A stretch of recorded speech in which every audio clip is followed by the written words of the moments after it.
We're here in Hamburg at the next conference. My name is Monique van Dusseldorp, and I'm going to interview one of our fantastic speakers that came out all the way from Asia to Europe, Parag Khanna. Parag, welcome. Thank you so much. Good to see you. I have understood that Hamburg is not a strange place for you, right? No, it's not. Tell us, give us that history, because I'm intrigued. It's something of a homecoming, actually. In 1994, I was an American high school exchange student, and I lived right near here in Schleswig-Holstein. And I actually did my German Abitur, a year of German high school. So this is very much home. And right here on the Reeperbahn, where we're sitting, is where I would go and get drunk and go to concerts and party with friends. So I have incredibly fond memories. I literally grew up here. But this is quite an adventure for an American student to come and actually do high school in German as well. Yeah, I mean, it wasn't my first rodeo because we're a migrant family. So I was born in India, I grew up in Abu Dhabi, then moved to America, and then came to Germany. So traveling is nothing new for me, but immersing in German culture and going to a German school and being independent and free and taking the German trains all over Europe as a teenager was an incredible, magical. I mean, really, it was the best year of my teenage life. So I have not just memories, but my identity is really rooted in this place that has nothing to do with me, like ethnically, right? You would not look at me and say, "Oh, this guy's typical German." Hamburg guy, yeah. but I'm very German. Okay, now for our German listeners and watchers, can you say something in German? Just, you know. Abgesehen von Moin. Moin, that's one of them, yeah. So my Plattdeutsch, which everyone who's listening and local, that's been sort of ironed out. I've forgotten all my sort of dialects from the region, but my host family that I live with taught me lots of, these kinds of local phrases. I've forgotten a bit of that, but again, I really, every corner that I look at in Hamburg and in the area, every train station, I have some memory associated with it. I really do. I remember what concerts, what rap music groups I went to listen to. I was just joking outside with one of your colleagues. I think I puked on that corner because that's what we were. It's that's the Reeperbahn that's after what all. 17-year-olds do. Drink too much. Yeah. And the funny thing, of course, in Europe, you come of age a lot earlier, right? You can drink earlier, party earlier, all these things, and you travel internationally. So again, for me, like the real adolescence happened here in Germany, not actually in America. Okay, so you grew up here. Yeah. Well, it's really good to have you here. You have now moved to Asia, and you write a lot about what. Yeah. I mean, you actually write a lot about what it means to move. And Asia is such a grown-up place by comparison. But yes, so this is not an autobiography, but of course it's informed by the fact that for me, mobility, which is really what this book is about, the mobility, not just of people, by the way. This book is about the mobility of everything, the mobility of technology, the mobility of goods, ideas, and labor, people, right? Yeah. But yes, it's informed by the fact that I have had the blessing, the luck to be able to be so mobile in my life. And I know that it brings such incredible benefits, not just to lucky, fortunate people, not to the 1% or 2%, but to billions of people. So just to be clear, this is not a book about the jet set. It's not a book about people with 6 passports, although they play a small role.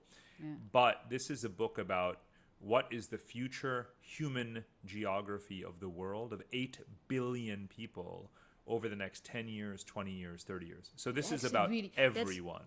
It's huge, and it honestly is. A book just came out in German. That's English version we're waiting for, but the German one's already here.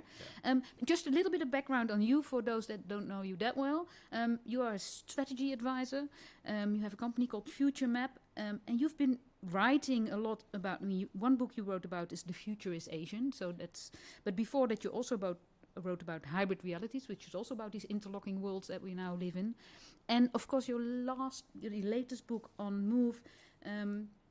You connect some of the developments we're going through now, which is climate change, technology, societal changes with the move of people. And could you briefly tell us what is the most scary vision you have and what is the most optimistic vision you have? Because we are at a sort of a vendor time. We are at a time where things can really change for the worse or for the better. That's right. Yeah. In fact, it's a very good question that aligns with how I structure the book, because there are 4 scenarios in the book. So actually 3 of them are not particularly positive. Only one of the 4 scenarios in the book you could genuinely say represents an evolution in how we govern ourselves.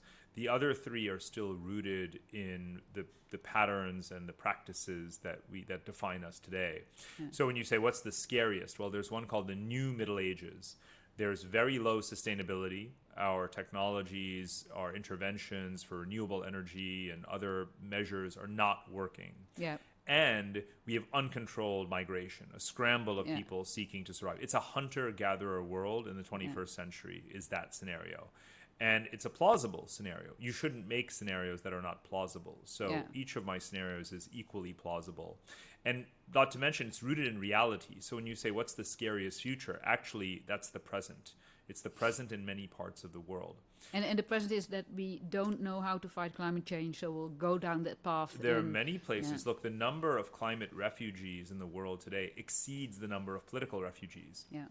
We already live in that world, or many people already live in that scenario today, let alone in the future where it could be hundreds of times more people already. So that's one. The positive scenario is actually titled Northern Lights. And it's about allowing for a gradual but strategic relocation, resettlement of billions of people to stable, resource-rich, more productive geographies, but doing so in a sustainable way so that we don't trample on them as soon as we arrive at them. That could be Canada, Russia, Scandinavia. The irony is that the Northern Hemisphere is full of countries that are depopulating, right? Aging societies, very few children, but the weather is getting better in some ways, right? It's unpredictable, but it's still livable. Whereas But the underlying assumption is, whatever scenario, we have billions of people moving. We have a reorganization of the whole planet. There's almost no scenario where you don't have billions of people moving. And that's not new. I want to be absolutely clear, because people act like the pandemic is year 0 and we're at a standstill and we're going to stay there and migration is over. That's ridiculous, right? For a number of reasons. First of all, we have had mass global migrations totaling billions of people for the last 300 years, right? In fact, one of the things that we are good at as a species, as a civilization, is actually absorbing mass migrations of populations. The 18th century, the 19th century, the 20th century, those were centuries of mass global migration. So no one should be shocked. No one should feel like it's impossible. No one should even think it's new. There will be new directions, new vectors. But the United States of America, Canada, even Germany, Britain, would not be what they are today if they had not been absorbing tens of millions of foreigners, if not hundreds of millions, over the last centuries. So in your view, that's not a negative, the fact that billions of people have to uproot their whole existence and take their culture elsewhere. It shouldn't have to be that way were it not for climate change, which is our fault.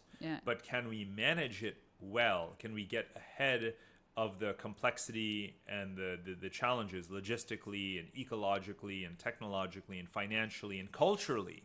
Yes, we can. If we realize first and foremost that it's going to happen, right? And that we have no choice because this is a process that we have unleashed, right? We have pushed nature and now nature will push us. It's very simple. Very, very simple. And humans have a fight or flight instinct. Now, you could fight against someone who's trying to rob you, but you don't fight against nature, right? You flee. It's human nature. So, logically speaking, we have caused climate change. Climate change will force us to flee. People will move. Billions of them will move. Okay, so that's the assumption, and you still have a positive scenario with that, where you say, okay, we can move all these, well, they will move themselves, we can move all these people to the Northern Hemisphere because it's safer there, and we can integrate them in the societies there. So what should happen? Because I don't think at the moment we're preparing for that. No, well, first of all, we have to ask who is the we, right? I mean, the sort of German answer and the British answer and the American answer and the Russian answer and Japanese answer are very different, right? The one thing that is left of sovereignty every single day is that countries try to control their borders. We can't control pandemics and viruses. We can't stop cyber hacks. We can't prevent pollution from coming into our skies, right? But we can stop people from coming into our borders. And that's never going to change, right? So this is what's left of sovereignty. So you would be dreaming, you'd be naive to think that, there is one common we. We'll never have a global migration agreement. But there are countries that are smarter and more proactive in what I call the war for talent, right? The war for young talent, and taking advantage of the fact that young people who have capabilities, who can become taxpayers, construction workers, school teachers, farmers, right? Nurses. Yeah. The world is full of those people. And actually, you need them. Yeah. Right? The Netherlands needs them. Germany needs them. Germany has taken every surplus nurse out of every country from Ukraine to Bulgaria Syria over the last 25 years, right? And now it's run out because those countries have aged as well. So now the German embassies all over Asia are out there trying to recruit Filipinos and Indonesians to become nurses in Germany. Now, you may be a right-wing politician, or you may be a conservative citizen who doesn't like the idea of mass migration. You may not like foreigners in your country. But your government, just in case you didn't know, is actively trying to bring in foreigners. Now, here's the key thing, and this is a big part of the book, especially because we're in Europe right now and we're talking to some degree about Asians, because Asia represents the majority of the human population and it represents the majority of young people on the planet Earth, right? Yep. The key thing is this. Here in Europe, all foreigners, of course, are not alike. There is an assimilation problem with Africans, with Arabs, with some Turks, various populations, right? There's a growing number of Asians here, and there's less of a problem with Indians and Bangladeshis and Chinese and Vietnamese and people from Thailand who, as I've seen myself in America, as an immigrant to America who assimilated in America, Asians also have adapted Europe, to Europe. Some ways you might say, I don't want to overgeneralize, but better than some of the nearer populations. So one of the things that I foresee will happen in European politics is a selective discussion about, how do we better select by nationality. So for example, and this is one of the stories I tell in the book, is about SAP. SAP is, Europe's largest software company, and it's headquartered near Frankfurt. And it has, 40, 50,000, I don't know how many employees. So I went there to visit the management, and I couldn't believe, I felt like I was in Little India, and I was like, okay, wait a minute. What would Europe's single largest software company be without the Indians who, again, it's not back office workers in a call center in Bangalore. No, it's developers. And they're it's software IT developers, they're guys senior people. Remember that they're more educated than you in technology, right? They're better than Germans. Right, in software coding. So what would Europe's biggest software company be without physically importing Indians? And what's nice, though, and this is really, really important, because, again, it was also weird for me. Like, when I lived in Germany as a kid, I was the only Indian, like, anywhere around. And now suddenly I'm like this ocean of Indians. But, that they've bought little homes in Heidelberg. Their kids go to school. They speak German. They teach their kids German. They're assimilating. They're integrating. They're basically German, right? Yeah. And that is something that's so important that Germans need to see, voters need to see. Now, since 2015, 2016, since the Syrian refugee crisis, there have been substantial numbers of Syrians and Iraqis and others who have actually integrated well. The German labor force has grown.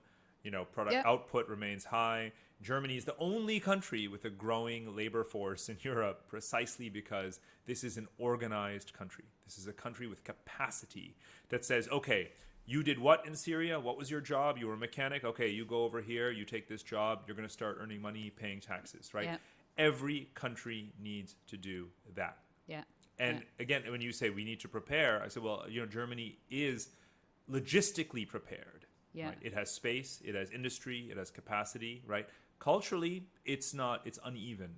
Yeah. But in other countries, they would do well to learn from the experiments that Germany has been doing over the last 5-6 years. Let's stay with this optimistic scenario. Big wave of populations going from Asia towards Europe, basically, right? That's what you're describing. This is a technology conference, and we very often look at things through the lens of technology.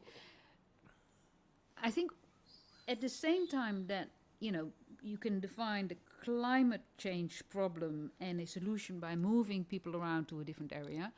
But some of the structures that you need to organize this, to have this system in place where, borders are opened up and people are received and trained and integrated and so forth.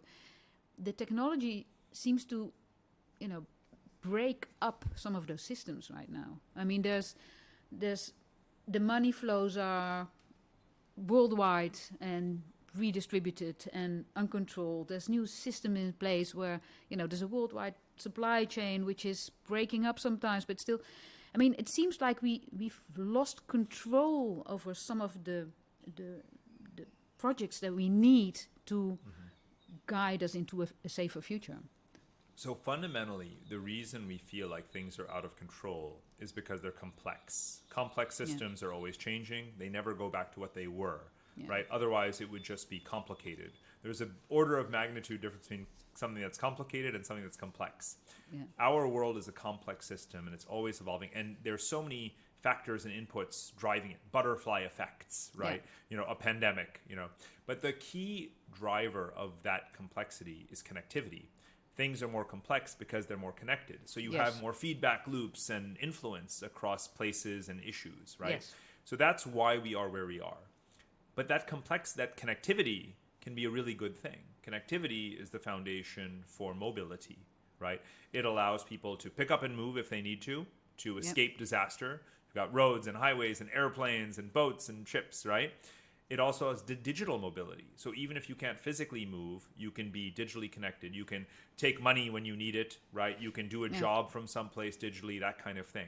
So all of this connectivity on the one hand has created more and more unpredictability and complexity.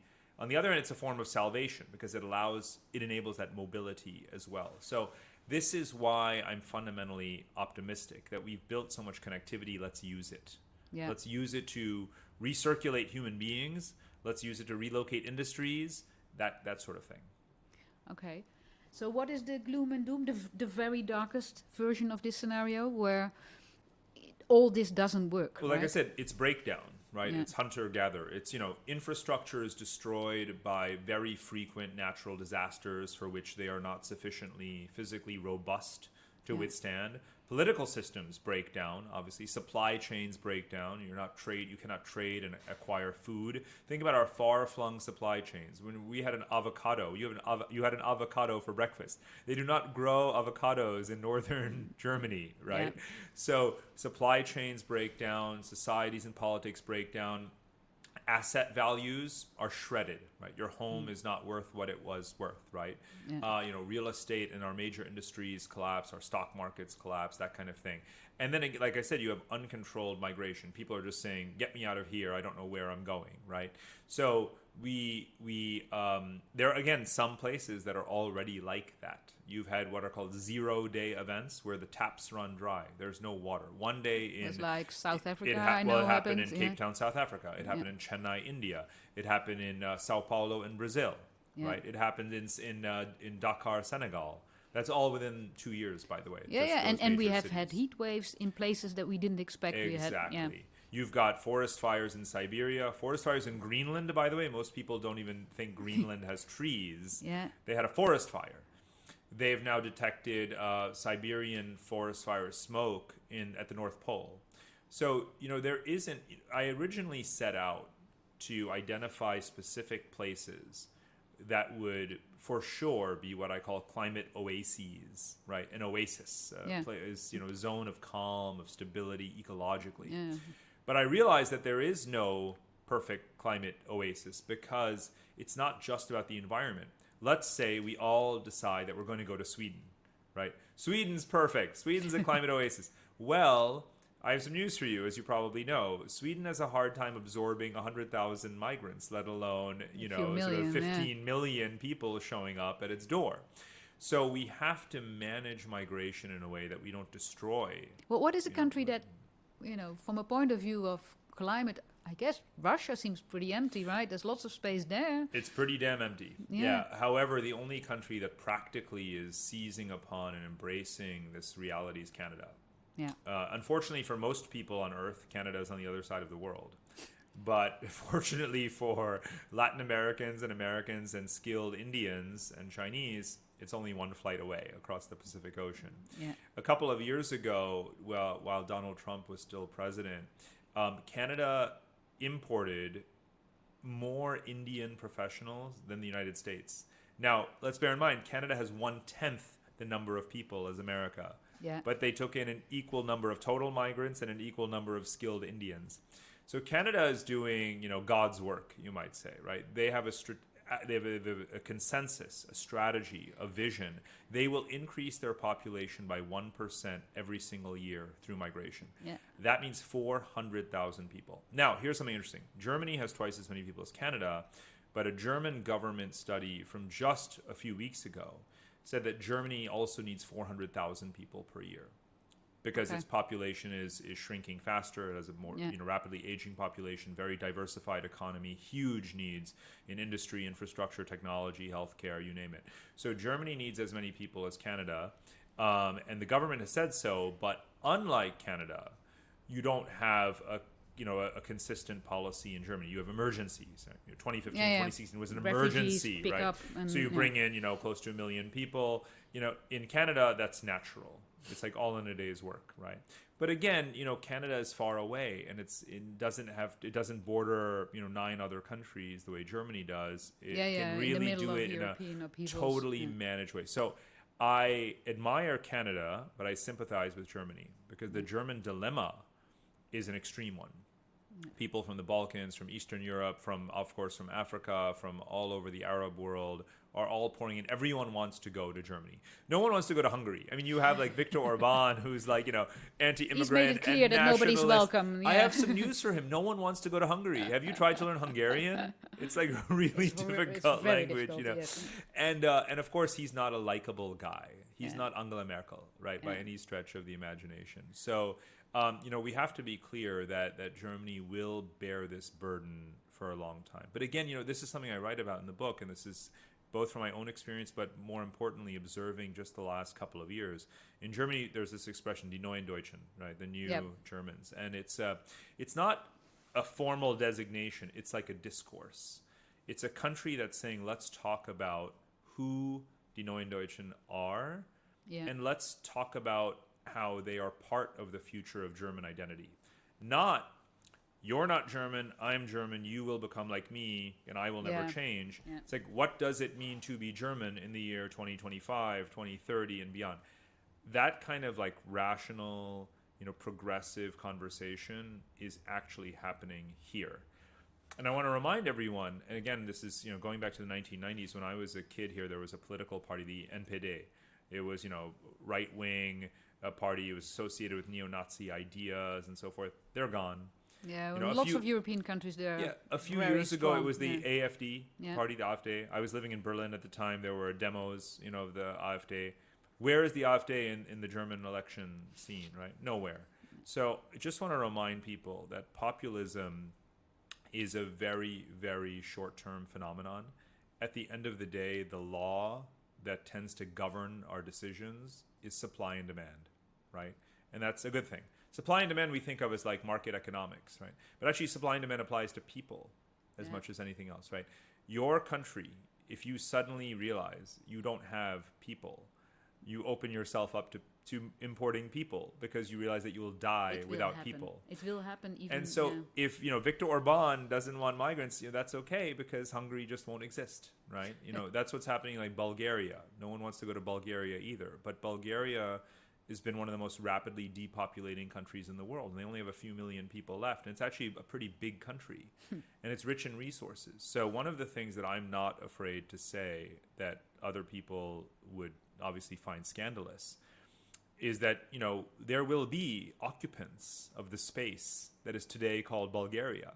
And they might come from Indonesia or Thailand. I have a feeling there are going to be a lot more people in so-called Bulgaria who are not Bulgarian in the next 10, 20 years. Now, remember, I'm a geographer. I'm allowed to say that because I look back 100,000 years and I look forward 50 years or 100 years. Yeah.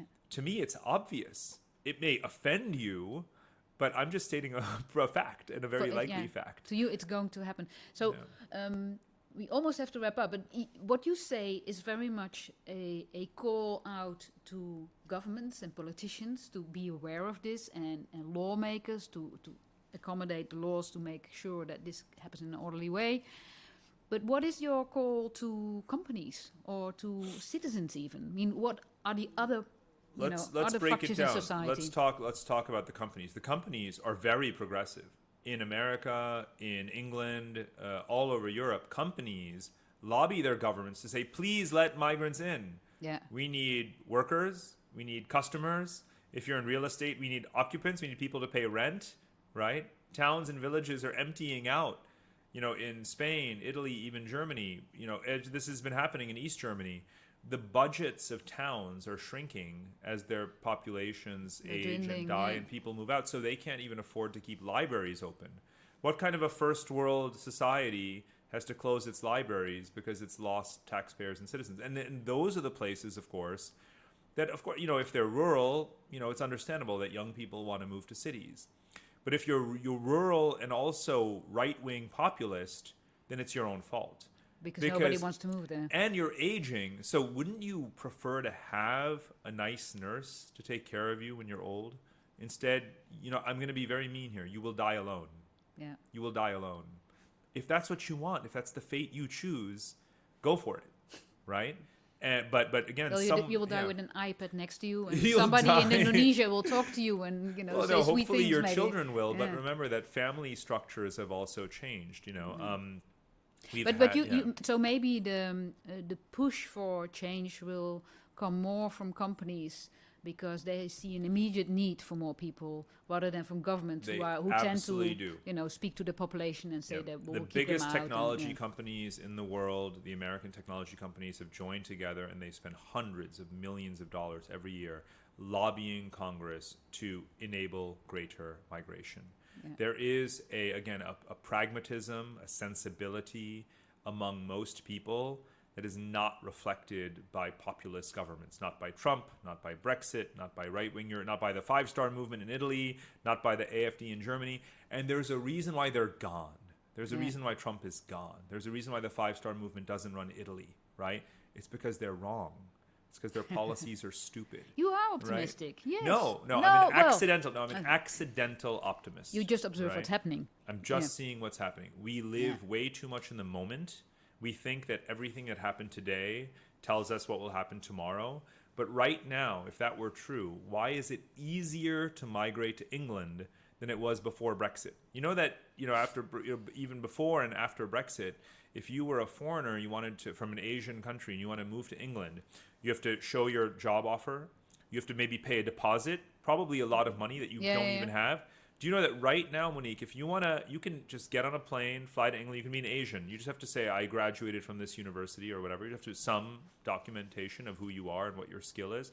But you're in. You're done. Really? It's easier to. So it's you very hard to travel back and forth right now. Well, that's COVID and whatnot. Easier, but exactly. but the point is that again, pragmatism prevails. Britain is desperate for truck drivers, for delivery people, for nurses, desperate. Yeah. Right. Yeah. So again, you're entitled to make the wrong decision and to self-correct. And do you? I mean, and this must be my last question. But I mean, obviously, one option would be to just let the sovereignty of a state over its citizenry be completely digital and just abolish the borders and see what happens. And everybody can be anywhere, but you're not a citizen of that state, so you don't have rights. Yeah, it's a big theme in my work is the levels and the grades and the different statuses that you can have in a country rather than just a binary choice. You're a foreigner or you're a citizen.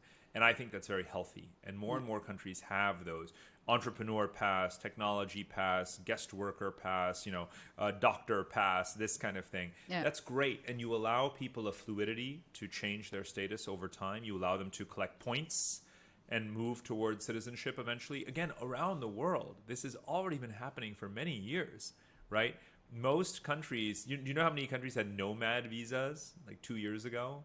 one No. or two. Okay. Estonia. So, right? that's where you could have Yeah. your digital... Today, 75 countries have nomad visas. Huh. Basically, almost So you half don't have the to be world's there, you're countries. just part of a No, citizenship. no, that's not it. It's actually saying we want you to physically come here. Please come. We need people to pay rent. We need people to eat in our restaurants. Do your right? work from here. Yeah, It's like the exactly. islands. Exactly, and yeah. Digital sovereignty is something different because, we forget that you still have to eat. You still want good, climate conditions.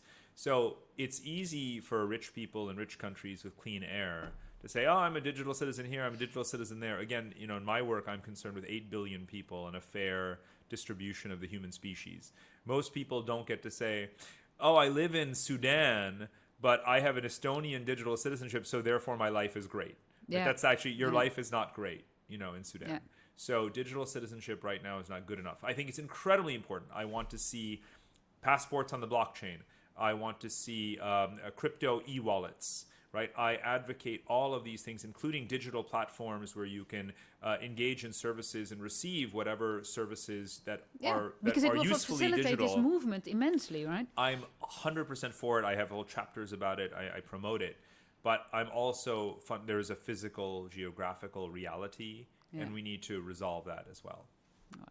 Do you plan on moving to Germany, back to Germany anytime soon? I'm always up. I come here so often. You're now based in Singapore, right? Yeah, yeah. But whenever there's time for a sabbatical, it's in Berlin. You know where to find me. somewhere in East Berlin. Okay, well, it's very good having you here.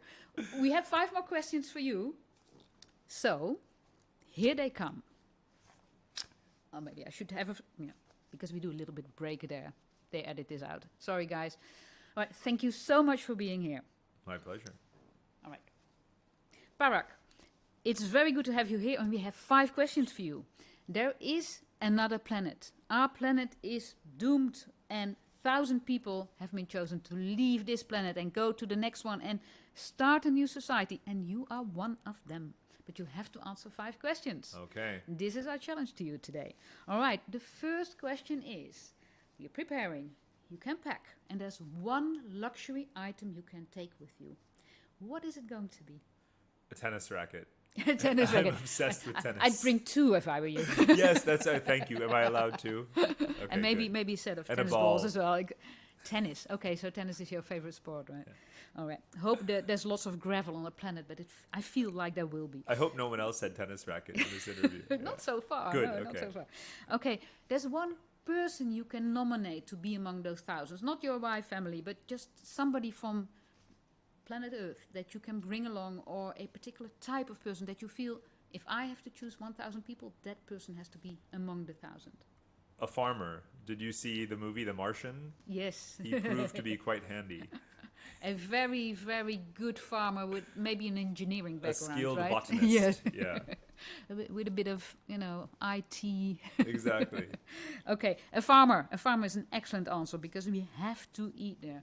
Okay, there's one law you can bring to the planet. Not don't kill, don't steal, we'll cover that, but one particular law that you feel like, well, maybe you feel like we should have it here as well, but you have a new society to play with. What's the law you will bring? Mandatory voting. Mandatory voting. Yeah. You want everybody to vote. Yeah, it should be, it should You be have that in Belgium, I think? very few countries. Yeah. Singapore, Australia, Belgium, just very few. I mean, I would like every country in the world to have mandatory voting as of the age 16, which, by the way, is Greta Thunberg has started talking about now. Okay, so you want to make the voting, the Yep. electorate younger. Yep. Yeah. Okay, so they think more into the future than the old people. Mm-hmm. It's true. Okay, what is one tradition that you want to take from planet Earth that you feel we should all do that as well in our new planet? Communal eating. We should all eat our meals together, and we should debate and discuss, over meals. Yeah. Yeah, meals as place for discussion. Yeah. I love that tradition as well. Okay, last question. There's one piece of art you can bring, a book, music, something visual, whatever you like. There will be 1,000 pieces of art in that planet, so it's a good start. But what will you bring? Well, I guess a Kindle is a great invention. So long as I have Wi-Fi, I can Oh, read you books just for bring the the rest of my whole, life. the world library. You want to bring the I'll world bring library. the Tower of Babel on one device. Or one object, I would bring a compass. A compass would be very useful. depending on the size of the planet, I Plus, guess. I'm like a geographer, so That's it's it. kind of symbolic. Well, thank you so much. A compass, and thank you for sharing your ideas about the future. My pleasure. Thank you so much.